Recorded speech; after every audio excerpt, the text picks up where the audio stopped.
preparing your company for the fourth industrial revolution with our guest earlier. And a little later in the show, we'll be continuing our series with Shankar Santiram on building the right corporate culture.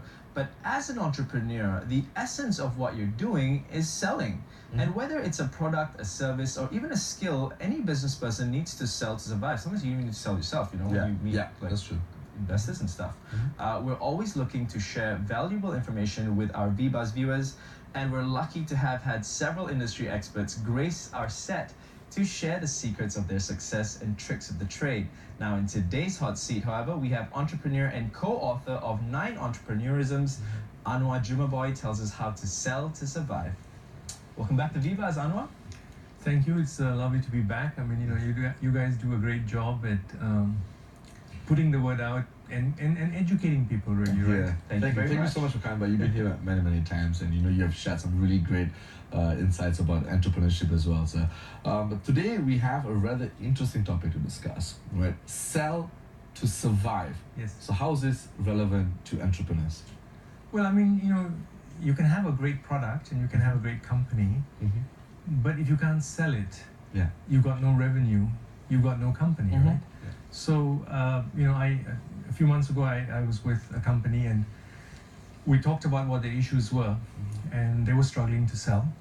And, I had to sit down with the founder and the salespeople and tell it plainly, guys, if we don't start selling the product, we have no company, right?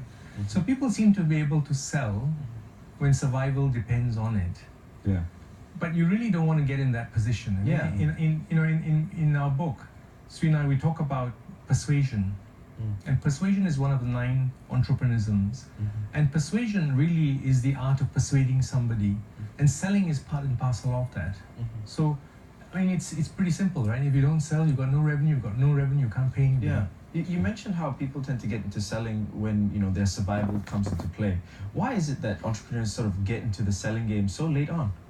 Well, entrepreneurs are really busy, right? So they're all excited. They're finally doing the thing that they want to do.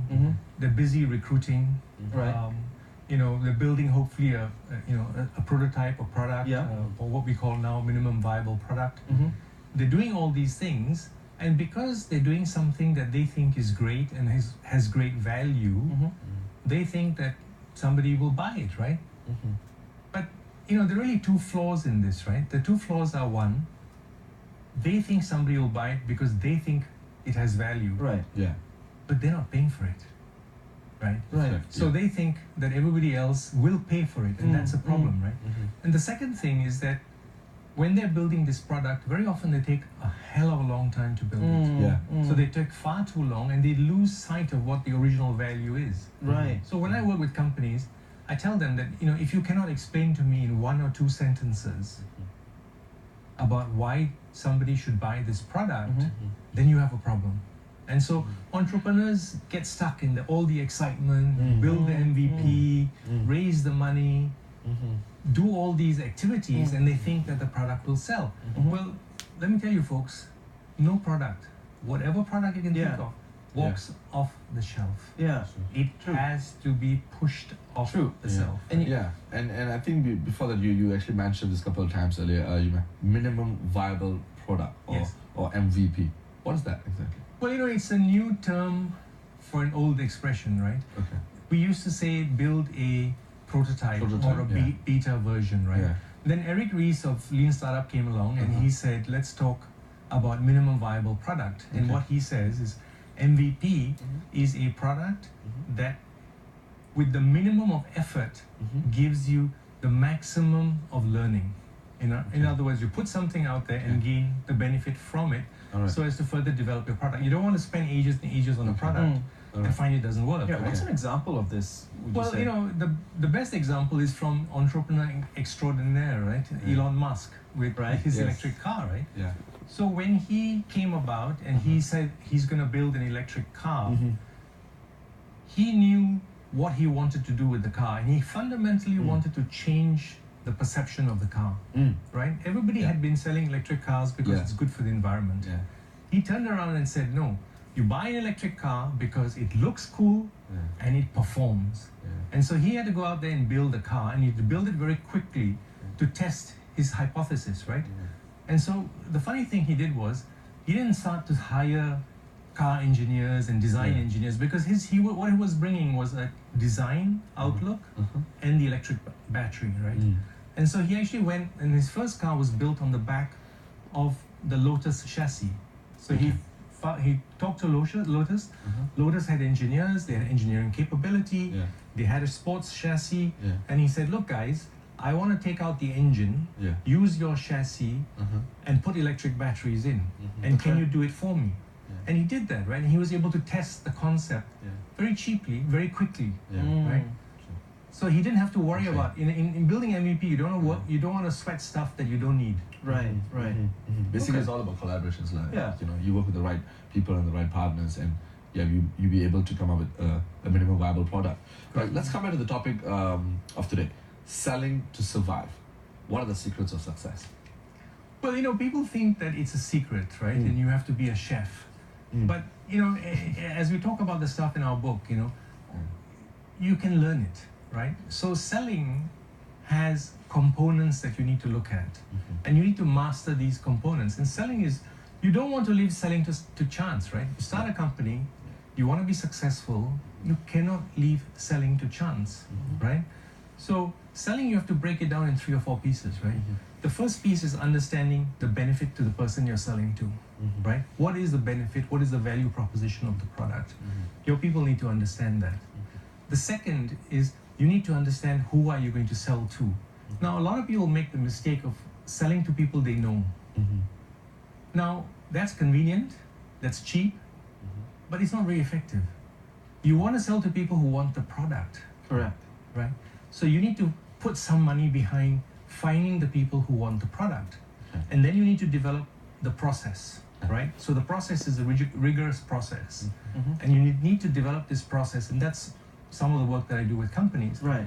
And the fourth thing that people forget is you need to build a culture where salespeople are respected. Now, in a lot of companies, you know, so in a lot of companies, you find that they look at sales last, and then all the effort is on the engineering, on the accounting, on the product. But the really successful companies, and you can name any of them, Apple, Microsoft, Google, they are about selling. And they reward sellers. And it's like if you walk into a car dealership, right? Those guys are motivated to sell your car, right? You meet an insurance company person, he's motivated to sell you insurance, right? So they build that culture into the organization where they say sales is part and parcel of what we do. We need to learn it, we need to do it better. True. But also another important aspect of sales is also your pricing, right? Now, you know, in the company that I work for, we've been cracking our heads trying to figure out a good pricing mechanism. And this is something I think a lot of entrepreneurs struggle with, particularly in Malaysia as well. How important is pricing? How do we go about finding the right price for our product? You know, that's a big question, and one has to be a little bit more specific about the situation. I mean, we are today all benefiting from ride-sharing services because there's a massive price war going on between the two incumbents, right? Between Grab and Uber. Because there's not much to differentiate between the two of them for the rider, right? There is for the driver.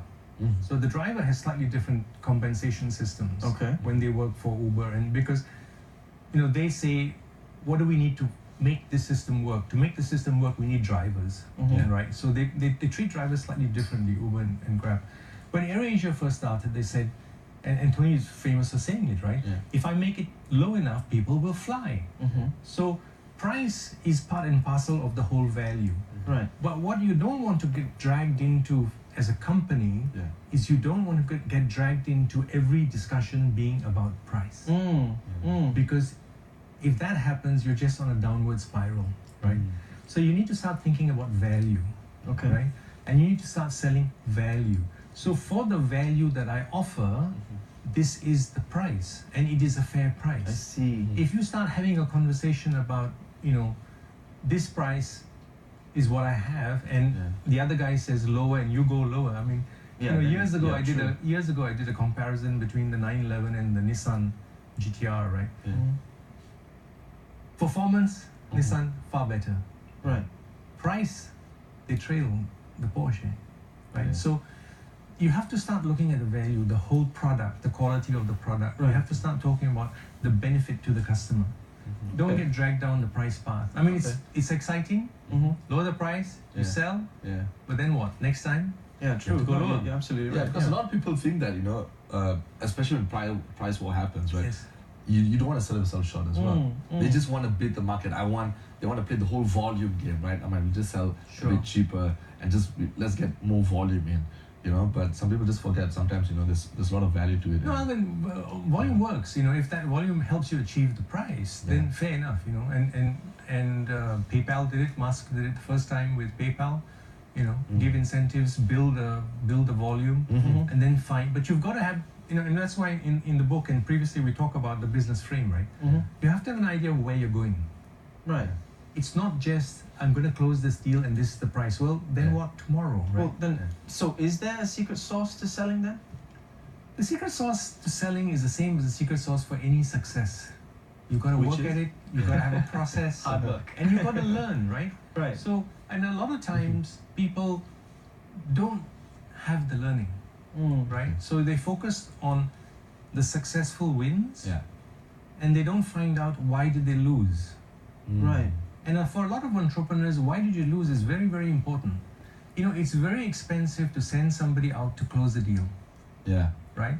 You spend a lot of money to get the prospect, you've qualified the prospect, you've prepared for the prospect, and then you send a salesperson out to try and close the sale. If he doesn't close the sale, you've really lost twice. Yeah. You've lost the prospect and you've lost the sale. Yeah. So how do Yeah. we learn from our mistakes then? You've got to be able to look at why you sell, how you sell, what goes right, what goes wrong. And this is a rigorous process, right? So as I said, you've got to get the 4 parts right. Mm-hmm. You've got to get the value, you've got to get who you sell to, you've got to get how you sell to, and you've got to get the culture. Right. And ultimately, you've also got to be firm. You've got to have very clear and honest conversations with your salespeople. Yeah. And I've had to let people go Right. because they can't sell. Now, if they can't sell in spite of all the work that's supporting them, they're going to pull the whole organization down. So you've also got to be objective about performance. Okay. Okay. So with that said, what advice would you give to startups on selling? Start thinking about it very early. Okay. Selling is part and parcel of building the product. Okay. Start thinking about how you're going to sell it. Start thinking about who you're going to sell it. Start thinking about the value you're going to sell. Think about the process. I was with an entrepreneur the other day and he was very happy. He raised a bit of money recently. And I talked to him about, so how much money are you going to put aside for marketing? And he said, well, I haven't really thought about it. I mean, all the money is going to building the product. And I'm like, okay, so Yeah. you build the product and then you run out of money and nobody's bought it. Yeah. Then what? Yeah. How are you going to raise money again? Yeah. Yeah. Right? So don't think of selling last. Think of selling first. Selling first. Think about allocating money for it. Mhm. Think about getting some rigorous process behind the selling. Don't leave it to chance, and don't leave it to a matter of survival. Yeah. Thank you Very so well much said there. for this So- great advice. Actually, Yeah, definitely. I'm Yeah. definitely going to use that in the company, and I think there's some good tips there for me to think about. Thank you. Yeah. Thank you so much, sir. Thank you for having me. Thank you. All right. Take care.